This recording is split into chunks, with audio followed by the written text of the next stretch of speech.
श्री शौनक जी महाराज पूछते हैं, बोले महाराज, शौनक विग्रह मुक्तस्य नारदस्यास्थिरस्य च विधिस्रवे कुतः प्रीति संयोगः कुत्र ते सह। महाराज, हमने सुना है कि ये श्रीमद् भागवत कथा श्री सनकादिक ऋषियों ने श्री नारद जी को सुनाया था। नारद जी तो कभी रुकने वाले नहीं है, भागम भाग मची रहती है इनकी।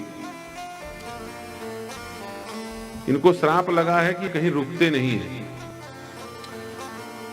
हम लोगों को भी श्राप लगा है, 2 घंटा रुकना मुश्किल पड़ गया। 5 बजे से 7 बजे सब लोग घड़ी देखना शुरू कर दिए।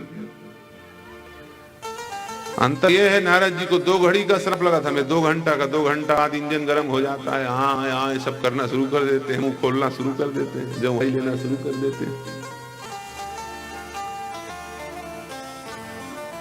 बड़े आश्चर्यचकित हुए, बोले नारद जी ने कैसे सुना होगा। श्री सूत जी महाराज कहते हैं, एक बार की बात है, श्री नारद जी महाराज धरती घूम करके, भ्रमण करके सब तीर्थों का विचरण करके वृंदावन क्षेत्र में पहुंचे। तो वहां एक बूढ़ी माई बैठी हुई थी, एक माई बैठी हुई थी, उसके 2 बूढ़े पुत्र वहां पर लेटे हुए थे। बड़ा आश्चर्य हुआ, ये 2 बुजुर्ग लोगों के साथ एक युवती, ये कौन है। सोचा पास जाकर के कुछ चर्चा करनी चाहिए, लेकिन युवा अवस्था है, युवती के पास नहीं जाना चाहिए। ब्रह्मचारी को नारी का क्या काम, वैसे भी नारी से डरते हैं नारद जी। एक बार चक्कर में फंसे थे तो बंदर बनना पड़ गया था। ये दूर से देखे और भागने लगे, लेकिन जैसे उस नारी ने देखा कि महात्मा हमें देख करके भाग रहे हैं, तो जोर से आवाज लगाया, अहम भक्ति रीति ख्याता इमो में तनयो मत। ये महाराज कहां भाग रहे हो, मैं भक्ति हूं, मुझे छोड़ के कहां भाग रहे हो। भागिए नहीं, रुके। भो भो साधो क्षणम तिष्ठ मद चिंता मपिनाशय दर्शनम तव लोकस्य सर्वथा घरम परम। आप मुझे देख के क्यों भाग रहे हैं, आपके दर्शन करने से तो सारी सृष्टि जीव मात्र पवित्र हो जाते हैं। थोड़ा देर रुकिए तो, मैं भक्ति हूं और कोई नहीं हूं, मैं आसक्ति नहीं हूं। आसक्ति को देख के भगना चाहिए, माया को देख के भगना चाहिए। मैं तो भगवान की परम प्रिया भक्ति हूं, और भक्त भक्ति को देख के भगे, ये बात उचित नहीं है। भक्त को तो भक्ति की ओर भागना चाहिए। रुकिए। जैसे ही नारद जी ने सुना, पास आ गए। अच्छा, थोड़ा ठीक से परिचय बताओ। पूरा परिचय बताया। बोले मैं फलाने जगह पैदा हुई, उत्पन्ना द्रविणे साहम वृद्धम कर्नाटके गता क्वचिन क्वचिन महाराष्ट्रे गुजरे जीर्णताम गता। महाराज, दक्षिण भारत में मेरा जन्म हुआ, वृद्धिम कर्नाटके गता, कर्नाटक पहुंचते पहुंचते मैं जवान हो गई, और फिर महाराष्ट्र में मेरा खूब सम्मान हुआ। अब गुजरात में पहुंचा तो गुजरात वाले थोड़े दिखावटी ज्यादा करते हैं, जहां दिखावा आया तो मामला गड़बड़ हो गया, बूढ़ी हो गई। परेशान होकर वृंदावन आई। मेरे दोनों बेटे भी बूढ़े हो गए थे। वृंदावन आने से वृंदावनस्य संयोगात् पुनस्त्वं तरुणी नवा धन्यम वृंदावनम तेन भक्तिर्नित्यति यत्र च। वृंदावन आने से मैं तो जवान हो गई, लेकिन मेरे बूढ़े बेटे ये बेचारे जस के तस है, और गड़बड़, तबीयत ज्यादा खराब हो गई। उठ ही नहीं पा रहे हैं, कुछ बोल भी नहीं पा रहे हैं, इतने कमजोर हो गए हैं कि उठ ही नहीं पाते। नारद जी ने कहा चिंता मत करो, हे भगवान की परम प्रिया भक्ति, यदा मुकुंदो भगवान क्षमा चत्वां स्वपदं तदिनात् कलिरी कलीरायातः सर्वसाधन बाधकः यत् फलम नास्ति तपसा न योगेन समाधिना। मैं तुम्हें स्वस्थ और तुम्हारे ज्ञान वैराग्य दोनों पुत्र को पूरा युवावस्था को तरुणावस्था को प्राप्त कराने वाला साधन बता रहा हूं, चिंता मत करो। अब लगे साधन बताने में, नाना प्रकार के पुराण सुना डाले, नाना प्रकार के उपनिषद सुना डाले, खट दर्शन सुना डाले, वेद सुना डाले, वेदांत सुना डाले। वेद वेदांत घोषिष्य गीता पाठैर मुहुर मुहुर, बार बार सुनाया। थोड़ा बहुत होश आवे फिर गिर जाए, थोड़ा बहुत परेशान हो गए। भगवान आज ये कौन सा दृश्य सामने आ गया, मेरी वाणी ये सत्य हो रही है। मैंने इस देवी को पुनः तरुणी अवस्था प्राप्त कराने का वचन दिया है, इन पुत्रों को तरुण अवस्था देने का संकल्प लिया है और ये उठ नहीं रहे हैं, क्या बात है। बोले मैं कहीं ना कहीं जाकर के इसका रास्ता खोजूंगा। उसी समय आकाशवाणी हुई, बोले सत्कर्म करो महाराज तब कुछ काम बनेगा। बोले मैं वेद पढ़ रहा हूं, ये सत्कर्म नहीं तो क्या पाप कर्म है, कुकर्म है। गीता वेद रामायण सब सुना डाला, काम नहीं बना है। बोले कोई मिलेगा जो आपको सत्कर्म का वास्तविक अर्थ बताने वाला होगा। व्याकुल होकर के घूम रहे थे तीनों लोक में नारद जी महाराज, कोई तो सत्कर्म को बता दे जिससे भक्ति के बेटे ज्ञान और वैराग्य दोनों स्वस्थ हो जाएं। बद्री नारायण क्षेत्र में श्री नारद जी महाराज घूम रहे थे। उसी समय श्री नारद जी महाराज को सनकादिक कुमार मिल गए। सनकादिक कुमारों ने कहा भैया क्या बात है, मुनि कहाँ चले बिकल की नाई, मुनि कहाँ चले बिकल की नाई। ए मुनि बड़े व्याकुल होकर के विकल होकर के भाग रहे हो, और साधु के लिए अच्छी बात नहीं है। साधु व्याकुल होकर के, साधु का चेहरे में, साधु के मुखारविंद में व्याकुलता हो। दुनिया वाले व्याकुल, साधु को तो मस्त रहना चाहिए पुरुष। अब हम देख रहे हैं सब व्याकुल हो रहे हैं, 7 बज रहा है, 7 बज रहा है, हमको कोई टेंशन नहीं, हम तो बैठे रहे को रात को 12 बजे जब तक धुंधकारी न मरे। और धुंधकारी को जिंदा छोड़ दे तो फिर चित्रकूट के साधु किस काम के, रात भर सबके घर में घूमेगा धुंधकारी। लेकिन नहीं, भक्तों के भी दिनचर्या का ध्यान देना। कल सुबह से भी कथा करनी है। नारद जी ने सनकादिक कुमारों को प्रणाम किया और कहा, बोले महाराज बड़ी समस्या हो गई है। अहम तो पृथ्वी, या तो मैं धरती से आ रहा हूं, धरती में सत्यम नास्ति तपह नास्ति, न सत्य है, न तपस्या है, न सोच है, सब समाप्त हो चुका है। और बड़ी विचित्र स्थिति मैंने वृंदावन में देखा, माँ युवावस्था में है और बेटे बूढ़े पड़ गए हैं, उनको मैं उठा रहा हूं, काम नहीं बन रहा है। सनकादिक कुमारों ने कहा कोई संदेश मिला, संकेत मिला कुछ करने के लिए? बोले हाँ, सत्संग करने के लिए, सत्कर्म करने के लिए। तो सत्कर्म भी खूब किया, खूब बढ़िया। हमने भागवत पढ़े, दुनिया भर के 18 पुराण हैं, उनमें 17 पुराण पढ़ डाले, गीता सुना डाले, वेद सुना डाले, वो सब कर डाले, तो भी कुछ फायदा नहीं हुआ। बोले भागवत पढ़े? बोले नहीं, बस यही तो गलती हो गई। भागवत सुनाओ, जहां श्रीमद् भागवत की चर्चा होगी और भागवत की कथा के पहले भगवान के मंगल में दिव्य नाम का कीर्तन होगा। देखना वो तुम्हारे ज्ञान वैराग्य उठ करके खड़े हो जाएंगे, युवावस्था को प्राप्त हो जाएंगे और देखते ही देखते भक्ति का सारा कष्ट दूर हो जाएगा। श्री सुखदेव जी, श्री सूत जी महाराज कहते हैं कि हे सौनकादिक ऋषियों, दिव्य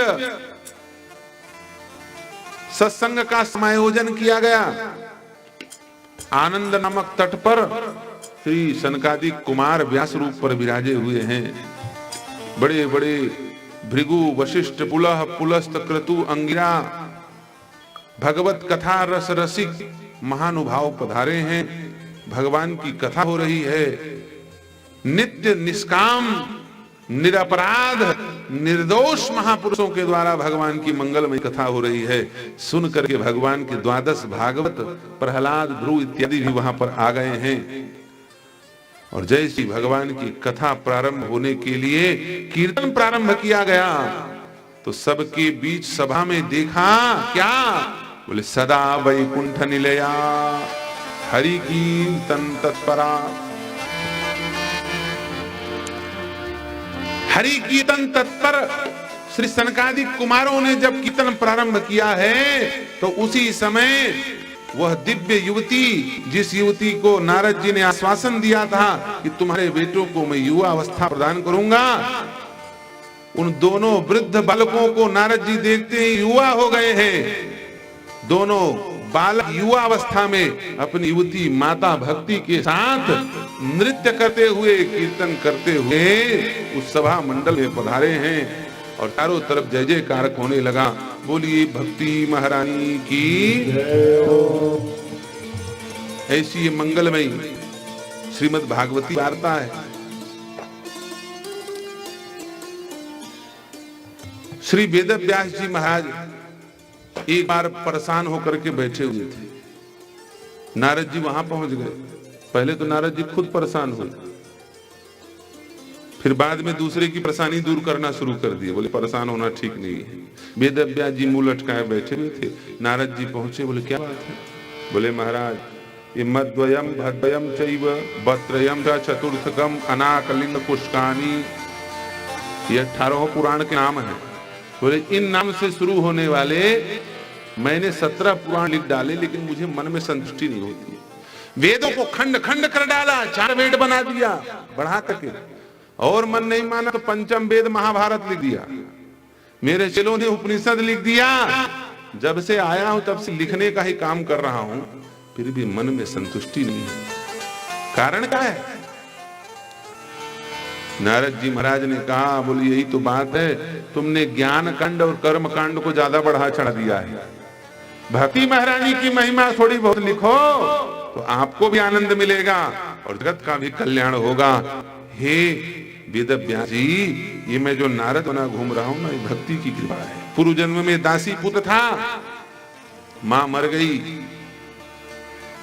कोई आगे पीछे नहीं था, लेकिन संतों की सेवा मैंने की थी। उन संतों ने मुझे भगवान का स्मरण करने का, ध्यान करने का, ध्यान करने का तरीका सिखाया था। उसी ध्यान को मैंने 5 वर्ष की अवस्था से प्रारंभ किया। एक दिन भगवान प्रकट हुए और कहा,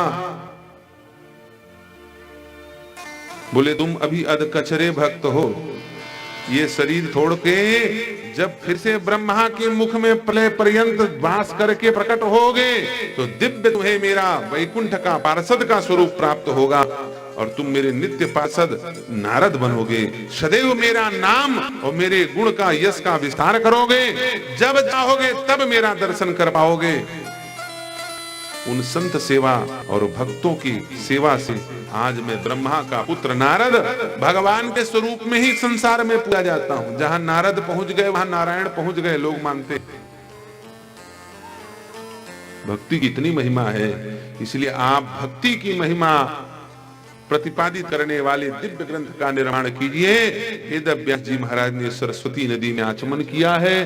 पूर्वाभिमुख होकर, उत्तराभिमुख होकर के सरस्वती के उत्तर तट में बैठ करके पूर्वाभिमुख होकर भगवान के दिव्य लीलाओं का ध्यान करना शुरू किया है और यह दिव्य श्रीमद् भागवत की कथा है। बड़े बड़े महापापियों को भी यह श्रीमद् भागवत की कथा पवित्र कर देने वाली है।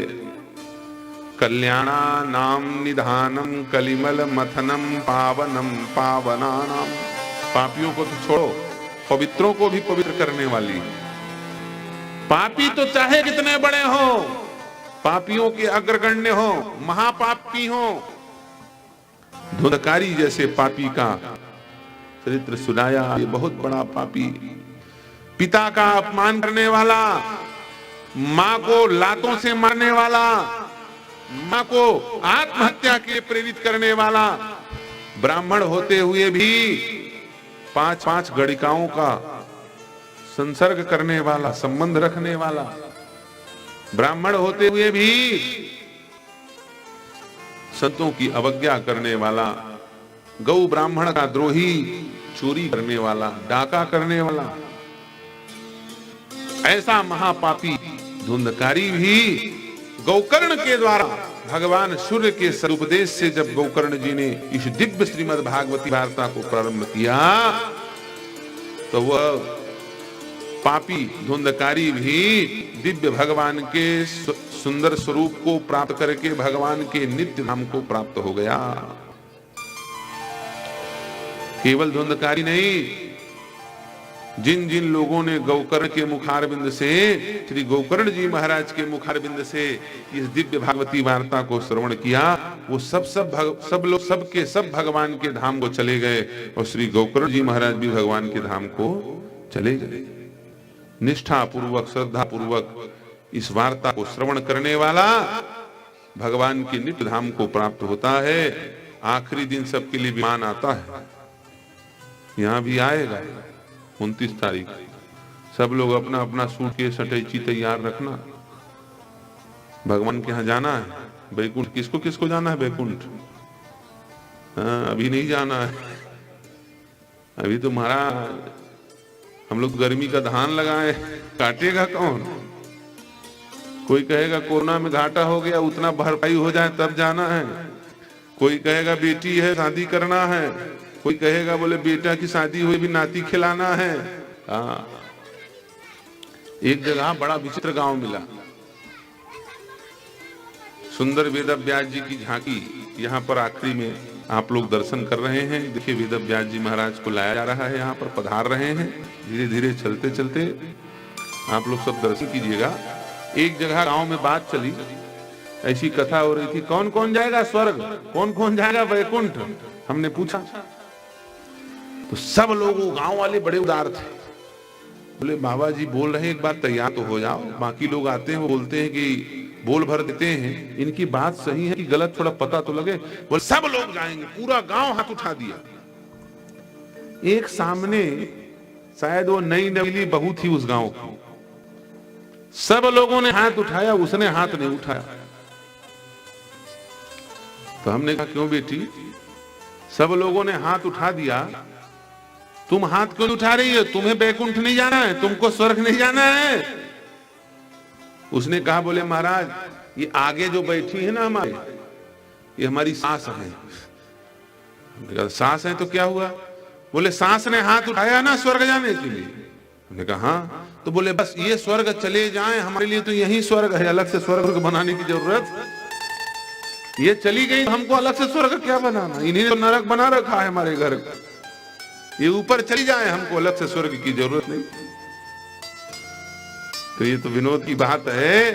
वास्तुतः भगवान की कथा को जो अपने हृदय में उतारता है, अपने जीवन में उतारता है, श्री वेद व्यास जी के द्वारा दिव्य रचित इस श्रीमद् भागवती वार्ता, श्री सुखदेव जी के मुखारबिंद से निश्रित इस श्रीमद् भागवती वार्ता को जो निष्ठा पूर्वक, विश्वास पूर्वक, एकाग्र मन से श्रवण करके अपने हृदय में उतार लेता है, अपने व्यवहार में उतार लेता है, वो भगवान के नित्य साकेत को, नित्य गोलोक को प्राप्त करने का अधिकारी हो जाता है। बोलिए श्रीमद् भागवत महापुराण की।